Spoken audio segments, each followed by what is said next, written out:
Mark is a fellow member of the EDOR Advisory Board, and he's recently appointed as Senior Strategic Adviser Māori for the University Operations Group, so he'll be in charge of implementing that Māori strategic framework.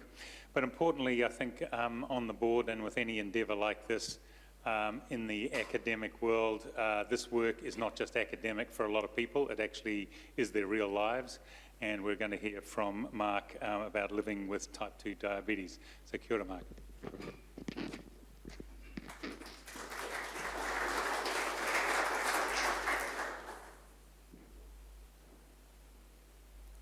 O kia ora rā tātou, ki te rangatira kua mihi a ia mātou, i tēnei ata, tēnā koe oku whanauka, ngā mihi nunui ki a koutou. Rau rakatira mā kua tai mai ki tēnei hui, ngā mihi nunui ki a koutou, tēnā rā tātou katoa. Kia ora. Kia ora! Fantastic. Good afternoon, my name's Mark Brunton and I am not an academic, I'm a diabetic. I'm type 2, I'm probably also a little bit typecast because I tick a number of boxes on the way through. I'm over 40. No, surely not. And in fact, next year I celebrate my 41st birthday for the 25th time. I'm under tall. I stopped growing. I should be about 2 metres tall. I have multiple sports injuries that mean that I'm over sedentary. So I used to be able to run 7 or 8 kilometres at lunchtime easily, and now I can't run across the dining room area. That pain also contributes to my lack of sleep, which apparently we've been learning has something to do with diabetes as well, that inability to sleep properly. I am Māori with a family history of diabetes too, and I have taste buds. If I've got olfactory nerves and taste buds, and if it didn't taste good and smell good, I wouldn't eat it. Although I'll give it a go. I mean, has anybody tried andouillette in France? No?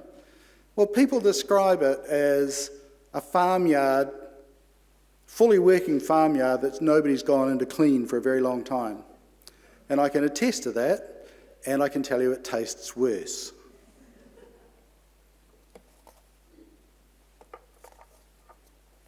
So I suppose everything started with a diagnosis that came as incidental results from a blood test. I went to the doctor one day and I was feeling a bit crook, and he said, "I will send you some blood tests and that," and I got back and he says, "Oh, you might have diabetes."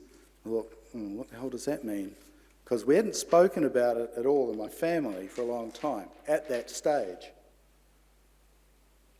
So I got the message of eat healthy, go and see this nutritionist, here are some pamphlets, and take these pills. I thought, oh, okay. And I got more pamphlets at the nutritionist. It wasn't a dietitian at that stage, it was a nutritionist, so I'm not actually sure what, from now remembering back, what her qualifications were. But everything then started to centre around diabetes. Okay, you've got an upset stomach. Oh, that'll be the diabetes. Oh, you've got some sort of skin rash. That'll be the diabetes. You know. Oh, you've got a rotator cuff injury. That'll be the diabetes. You've got poor grades. That'll be the diabetes too. So it's a bit of a possum in the headlights, or a deer in the crosshairs. I didn't really know what was going on. I wanted to know what this diabetes thing was, why it was happening to me, what is this pancreas thing, why doesn't mine work, and all these other things. And I think as a lot of diabetic journeys started with metformin. A lot of things were not spoken about, and I actually went and talked to my family and things, and said, oh yes, your uncle had it, and this cousin had it, and your grandfather had it, and so on and so on and so on. So you do find out that history of these things does start to become a problem. And I mean, if I was honest with myself, I was probably starting to get a bit depressed by this stage. I suppose I should be glad that the Benedict and Fleming tests are not the preferred options anymore. So it was all start of a self-discovery, self-informed discovery of, okay, what was going on. So thank God for Dr. Google and Professor Wikipedia.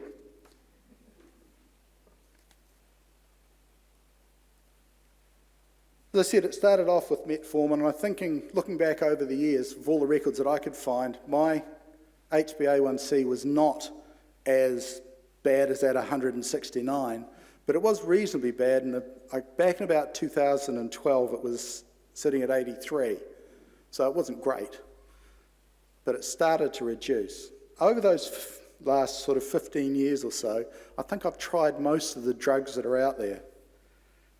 Started off with my favourite, N,N-dimethyl-limido-dicarbonamidic diamide, or as we better know it, metformin.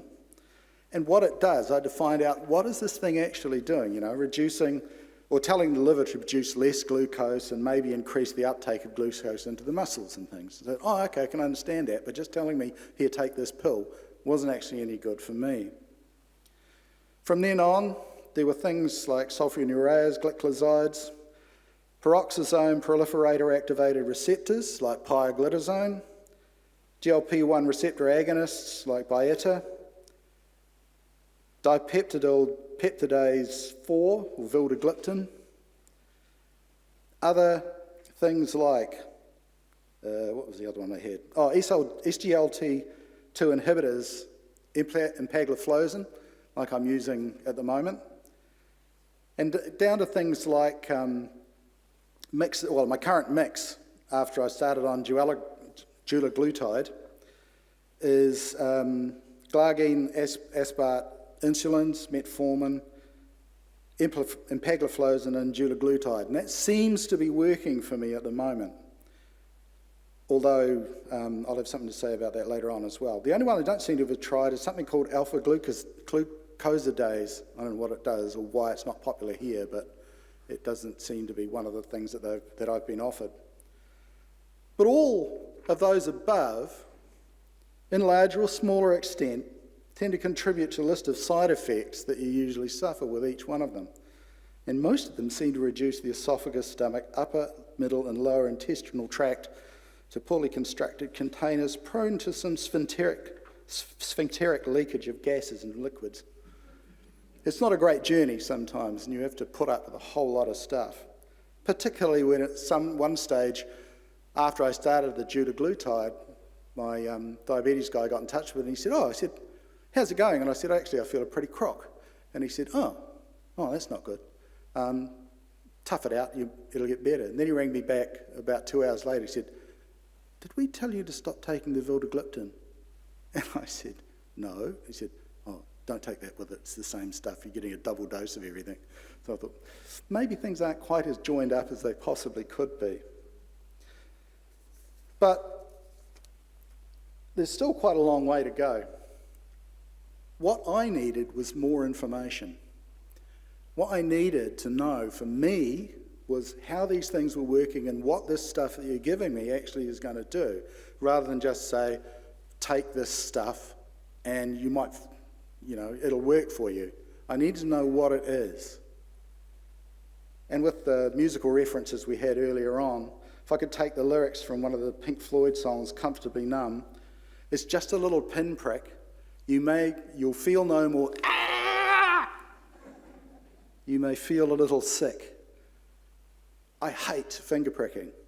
I really, really do. The ends of my fingers are quite sensitive, and every time I've sort of get my courage up to do it. So consequently, I didn't finger prick as often as I should. I do once in the morning, once at night. Whatever happened during the day was at the will of the gods. I wasn't really concerned about it. Unless I actually felt crock, then I might do something about it. Also, injections. I ruined at least one shirt by finger pricking, and I was trying to squeeze some blood out of the end to put on the end of the little tab, and it spat all over a white shirt, and that ruined that. So that was really annoying. I've also ruined shirts with injecting as well, because I didn't realise, and I wasn't told, there are different sized needles that you can use, and they'd given me 8mm ones, and every single shot made me bleed. And when you put your shirt back on, and you forget about it. Sometimes if you move quickly or something, it starts bleeding again, so you ruin shirts there too. So that was very annoying. Apparently I'm now using the 5mm ones, and they don't do that as often. CGMs are absolutely fantastic. They're really great. When I first tried one out and you had to have the wee sensor and wind it on your arm, that was good. And then you found you could do it with your phone, and that was even better. And now, you don't even need to wander on your phone. You've just got to have your phone somewhere near, and it'll read it. But they're expensive. I mean, I don't know whether I'll get in trouble for mentioning brand names here, but the Freestyle Libras that I use are about $3,000 a year. The Dexicons are over $4,500 a year. So they are expensive if you want to go in and use them. I know that I keep hearing people saying, oh, but they're looking at funding it. They've been looking at funding a whole lot of stuff for an awful long time. Some of the drugs are still not funded. So empagliflozin is funded, dulaglutide is funded, but not together, because both together work really, really well, so you don't want that. So the funding is still a problem. Like, I remember I think there were a couple of other drugs, Byetta I think I tried, and I had to fund that, and pioglitazone I tried, and they didn't work as well for me, so I don't actually bother too much about it. But some other things that are not sort of in that cost thing, insurance, as somebody mentioned earlier on, it's really hard to get insurance once they find out you've got diabetes, and it's on one of their forms that you tick for getting stuff. And I had a half-an-hour argument with somebody at a bank once when I was redoing my mortgage, and them saying, oh, but you've got this, we can't insure you. He said, one of your stipulations is that we do insure with you. And it wasn't a clinical person, obviously, on the end of the phone. It was someone who filled out forms and approved things. So that was a bit distressing as well. So one of the hardest things, I suppose, is changing a diet of 40 years, of actually changing stuff. Okay, my time's up. One of the things that maybe I'll just finish off to think about, research is great. Research is fantastic if you can get involved in it. I have tried various ways to get involved, and I get involved in as much research as I can, but one thing and it might be just me, but I really hate, is getting into a control group.